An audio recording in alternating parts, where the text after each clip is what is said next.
पानी में खूंखार शार्क्स तैर रही थीं और उसने बिना सोचे समंदर में छलांग लगा दी।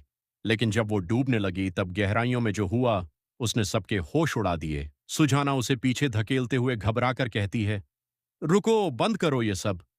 लेकिन डस्टिन का खुद पर से काबू खत्म हो चुका होता है। वह उसकी नीली गहराइयों में खोकर धीरे से फुसफुसाता है, सुजाना, अब मैं खुद पर एक पल भी काबू नहीं रख सकता।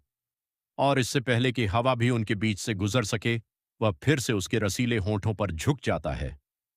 सुजाना की सांसें थम सी जाती हैं। उसका दिल जोर जोर से धड़कने लगता है, पर मन में एक कशमकश जाग उठती है। वह सोचती है, यह सब तो बस एक रात का इत्तेफाक था। हम कोई प्रेमी जोड़े थोड़ी हैं। आखिर यह मुझे किस हक से छू रहा है? स्पेंसर अस्पताल के बिस्तर पर मेरा इंतजार कर रहा है। मैं अपनी एक गलती से किसी की जिंदगी दांव पर नहीं लगा सकती। इसी घबराहट और गुस्से में आकर सुजाना जोर से डस्टिन के निचले होंठ पर काट लेती है। डस्टिन दर्द से कराह उठता है और थोड़ा पीछे हटता है। सुजाना तुरंत उसे धक्का देती है और लाल आंखों से चिल्लाती है, डस्टिन मलिगन, अपनी इस बोट को अभी के अभी वापस मोड़ो। लेकिन डस्टिन के चेहरे पर रत्ती भर भी शिकन नहीं आती। वह अपने होंठों को पोंछता है और एक कड़े रौबदार अंदाज में मुस्कुराता है। वह सुजाना के करीब आकर कहता है, इस विशाल समुद्र के बीचों बीच सिर्फ तुम हो और मैं। क्या तुम्हें सच में लगता है कि तुम मुझसे बचकर भाग सकती हो? तुम कितनी नादान हो सुजाना, पर तुम्हारी यही अदा मुझे बेहद पसंद है। सुजाना पीछे हटते हटते बोट की रेलिंग से जा टकराती है। नीचे खौफनाक काली लहरें उठ रही होती हैं। वह कांपती हुई आवाज में चीखती है, दूर रहो मुझसे, मैं समुद्र में कूद जाऊंगी। भगवान की कसम खाकर कहती हूं, मैं नीचे छलांग लगा दूंगी। सुजाना की आंखों में एक अजीब सा जिद्दीपन आ जाता है।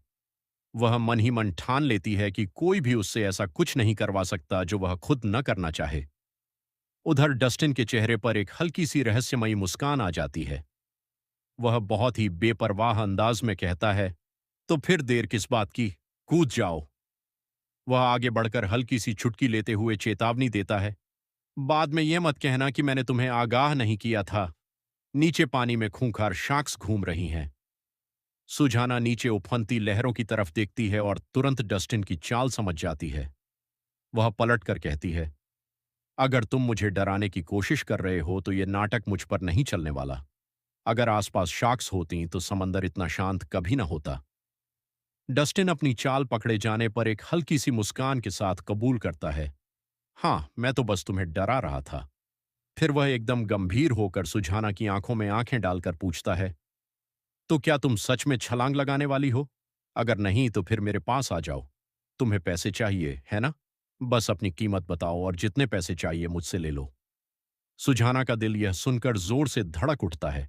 वह घबराकर पूछती है, तुमने मेरी छानबीन करवाई है? डस्टिन बहुत ही सहजता से जवाब देता है, मुझे लगा था कि यह बात तो अब तक सब जानते हैं। वह एक कदम और सुजाना के करीब आता है। उसकी आवाज में एक अजीब सा ठहराव और भरोसा होता है।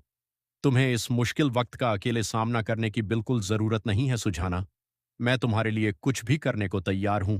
मैं हर कदम पर तुम्हारी ढाल बनकर तुम्हारी हिफाजत करूंगा। तुम्हें बस एक बार हां कहना है। सुजाना एक पल के लिए उसकी इन बातों में खो सी जाती है। वह मन ही मन सोचती है, कितना लुभावना प्रस्ताव है। दुनिया की कोई भी लड़की इस पर अपना दिल हार बैठती, लेकिन सुजाना अपनी आंखों में नफरत भरकर कड़े लहजे में कहती है, तुम बचपन से ही सुख सुविधाओं में पले बढ़े हो डस्टिन। क्या तुम्हें सच में लगता है कि दुनिया में हमेशा वही होगा जो तुम चाहोगे? उसकी आंखों में आंसू छलक आते हैं। वह टूटती आवाज में पूछती है, क्या मैंने काफी नहीं किया? आखिर तुम मुझसे और क्या चाहते हो? डस्टिन का चेहरा दर्द से भर जाता है। वह अपना दिल खोलकर रख देता है। मैंने आज तक किसी के लिए ऐसा महसूस नहीं किया सुजाना। तुम अकेली ऐसी लड़की हो जो मेरे दिल में बसी हो। सुजाना के चेहरे पर एक दर्द भरी, तीखी मुस्कान आ जाती है। वह फुसफुसाती है, अरे वाह, कितना खूबसूरत और मीठा मजाक है। तो फिर इस बेरंग जिंदगी को रंगीन बनाने के लिए शुक्रिया। और इससे पहले कि डस्टिन कुछ समझ पाता, सुजाना पीछे मुड़ती है और बिना एक पल भी सोचे गहरे काले समंदर में छलांग लगा देती है। छपाक! जोरदार पानी की आवाज गूंज उठती है। डस्टिन का दिल दहल जाता है। उसकी आंखें फटी की फटी रह जाती हैं और वह पागलों की तरह चीख उठता है, सुझाना। वह बदहवास होकर बोट के किनारे की तरफ भागता है। उसकी सांसें अटक जाती हैं और वह घबराहट में चिल्लाता है, धत्त तेरे की, पानी में सच में खूंखार शार्क्स हैं। अपनी जान की परवाह किए बिना सुजाना को बचाने के लिए डस्टिन भी एक पल की देरी किए बिना उफनते समंदर में कूद जाता है। समंदर की बर्फीली गहराइयों में उतरते ही सुजाना के होश उड़ जाते हैं। ऊपर तैरती हुई बोट की टिमटिमाती रोशनी को देखकर वह आखिरी बार तैरने की कोशिश करती है। सामने ही तो बोट है, बस थोड़ी सी दूरी और। लेकिन तभी समंदर की डरावनी गहराइयों से उगी जड़ी बूटियां और समुद्री घास उसकी सैंडल में बुरी तरह उलझ जाते हैं। सुजाना अपना पैर छुड़ाने की पागलों की तरह कोशिश करती है, लेकिन जाले कसते ही चले जाते हैं। वह छटपटा उठती है, नहीं, मेरा पैर समुद्री घास में फंस गया है, मैं खुद को छुड़ा नहीं पा रही हूं। उसके मुंह में नमकीन पानी भरने लगता है। सुजाना खांसने लगती है, आह, पानी फेफड़ों में जा रहा है। उसकी सांसें घुटने लगती हैं और शरीर ढीला पड़ने लगता है। पानी के भीतर आंखें बंद होते होते सुजाना के दिल में एक खौफनाक सन्नाटा छा जाता है। लानत है, क्या मेरी सांसें यहीं खत्म हो जाएंगी? क्या मेरी जिंदगी का अंत इस तरह इस ठंडे और अंधेरे समंदर में डूबकर होगा? उसकी आंखें हमेशा के लिए मूंदने ही वाली होती हैं कि तभी पानी की गहराइयों को चीरता हुआ कोई आता है। दो मजबूत और गर्म हाथ पानी के भीतर सुजाना के सुंदर चेहरे को बहुत ही नजाकत से थाम लेते हैं। सुजाना की डूबती हुई आंखें जैसे ही खुलती हैं, वह सामने डस्टिन को देखकर हैरान रह जाती है।